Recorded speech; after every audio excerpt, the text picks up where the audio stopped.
जय हिंद दोस्तों, current affairs today's में आपका स्वागत है। और दोस्तों आज है 13 जून 2021 और 13 जून 2021 से जितने भी करंट अफेयर्स के क्वेश्चन हैं जो राष्ट्रीय व अंतर्राष्ट्रीय स्तर के हैं उसको आज हम डिस्कस करेंगे।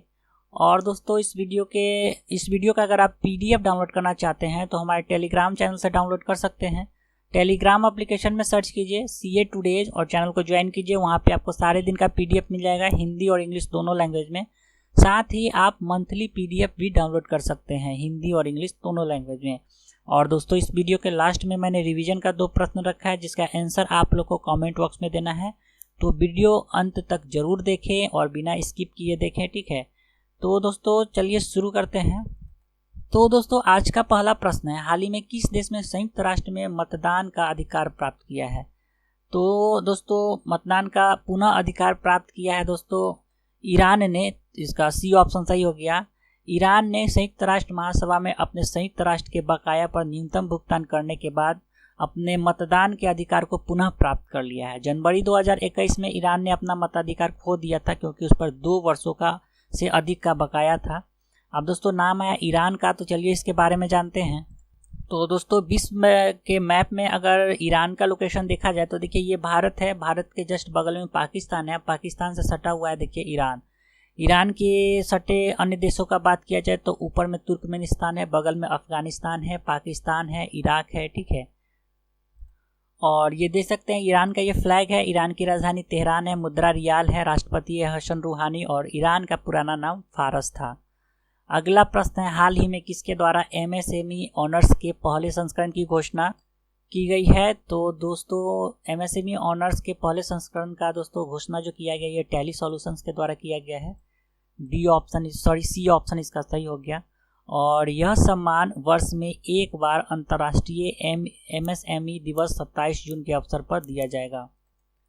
अगला प्रश्न है दोस्तों, हाल ही में विश्व बाल श्रम निषेध दिवस कब मनाया गया है?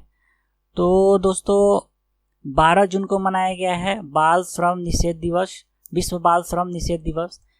और विश्व बाल श्रम निषेध दिवस 2021 का जो थीम या विषय वस्तु है act now and child labour, ठीक है। और विश्व भर में बाल श्रम में बच्चों की संख्या बढ़कर 160 मिलियन हो गया है। अंतर्राष्ट्रीय श्रम संगठन और यूनिसेफ की एक नई रिपोर्ट में यह जानकारी दी गई है। अब दिवस से प्रश्न आया है तो जून में जितने भी दिवस मनाए गए हैं अभी तक एक बार नज़र डालते हैं। तो 7 जून को मनाया गया है विश्व खाद्य सुरक्षा दिवस जिसका विषय वस्तु था खाद्य सुरक्षा सभी का व्यवसाय। 8 जून को मनाया गया है विश्व महासागर दिवस और जिसका थीम था the ocean life and livelihood. 5 जून को विश्व पर्यावरण दिवस मनाया गया है जिसका विषय वस्तु था दोस्तों पारिस्थितिकी तंत्र की बहाली, इकोसिस्टम रिस्टोरेशन, ठीक है।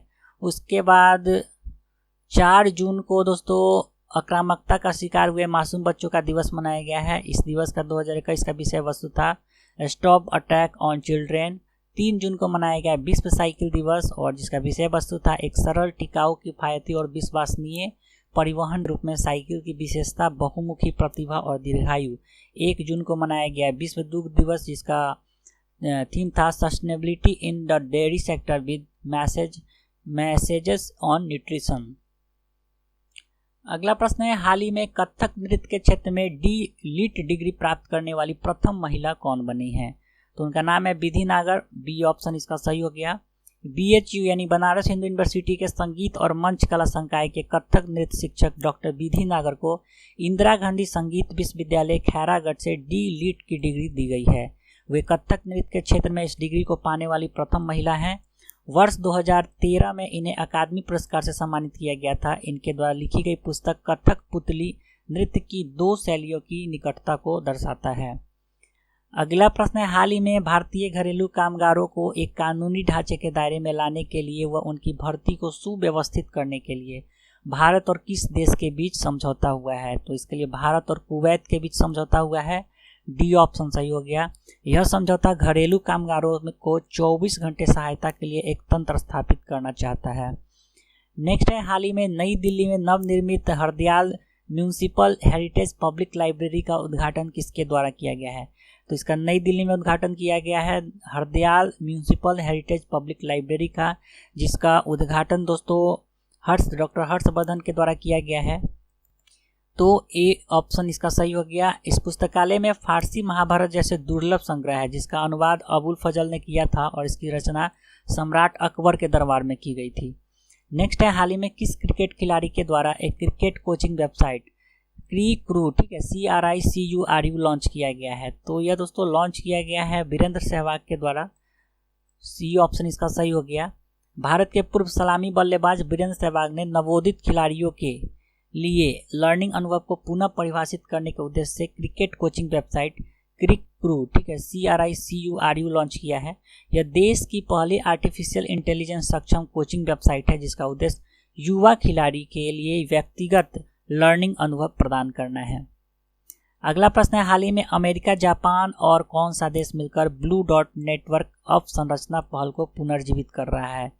तो अमेरिकी सरकार, जापानी और ऑस्ट्रेलिया सरकार के साथ मिलकर इसको पुनर्जीवित कर रहा है ब्लू डॉट नेटवर्क को। तो अमेरिकी प्रशासन जापानी और ऑस्ट्रेलियाई सरकारों के साथ ब्लू डॉट नेटवर्क पर अवसंरचना पहल को पुनर्जीवित कर रहा है। यह चीन के बेल्ट एंड रोड इनिशिएटिव का विकल्प प्रदान करेगा। अब क्या है दोस्तों ब्लू डॉट नेटवर्क? तो ब्लू डॉट नेटवर्क, नीला बिंदु नेटवर्क, जिसको शॉर्ट में BDN बोला जाता है, संयुक्त राज्य अमेरिका, जापान और ऑस्ट्रेलिया द्वारा गठित एक बहुहितधारक पहल है जो वित्तीय पारदर्शिता, पर्यावरणीय स्थिरता और आर्थिक विकास पर प्रभाव के साथ दुनिया भर में बुनियादी ढांचे के विकास परियोजनाओं का मूल्यांकन और प्रमाणन प्रदान करता है। अगला प्रश्न है, हाल ही में किस बैंक को फोर्ब्स द्वारा भारत श्रेणी में विश्व के सर्वश्रेष्ठ बैंकों की 2021 की सूची में नामित किया गया है? तो DBS बैंक, ये ऑप्शन सही हो गया। यह लगातार दूसरे वर्ष भारत के 30 घरेलू और अंतर्राष्ट्रीय बैंकों में से प्रथम स्थान पर आया है। इस सूची में दूसरे स्थान पर केरल का CBS बैंक है। इसके बाद ICICI bank, HDFC bank, Kotak Mahindra और एक्सिस बैंक का स्थान आता है। भारतीय स्टेट बैंक इस सूची में 7वें स्थान पर है। अगला प्रश्न है, हाल ही में गूगल के द्वारा किस नाम से संयुक्त राज्य अमेरिका, ब्राजील, उरुग्वे और अर्जेंटीना को जोड़कर इंटरनेट क्षमता बढ़ाने के लिए एक अंडर सी केबल का निर्माण किया जा रहा है? बहुत ही VVI प्रश्न है, ठीक है। तो उसका नाम है दोस्तों फर्मीना, B ऑप्शन सही हो गया। और ख़ास बात यह है कि विश्व का सबसे लंबा केबल होगा यह केवल विश्व का सबसे लंबा केबल हो गया जो कि अमेरिका, ब्राज़ील, उरुग्वे और अर्जेंटीना को जोड़ेगा आपस में इंटरनेट क्षमता के लिए, यानी इंटरनेट चलाने के लिए, और नाम इसका है फर्मीना। अगला प्रश्न है, हाल ही में आयोजित फाल्कन क्लॉज 4 नामक युद्धाभ्यास किन 2 देशों के बीच शुरू किया गया है? तो फाल्कन क्लॉज 4, ठीक है, जो कि अमेरिका और सऊदी अरब के बीच शुरू किया गया है। C ऑप्शन इसका सही हो गया। रॉयल सऊदी लैंड फोर्सेज और US आर्मी ग्राउंड फोर्सेज ने किंगडम के उत्तर पश्चिमी क्षेत्र में एक संयुक्त अभ्यास शुरू किया है। फाल्कन क्लॉज 4 नामक अभ्यास का उद्देश्य दोनों देशों के बीच सैन्य संबंधों को मजबूत करना है।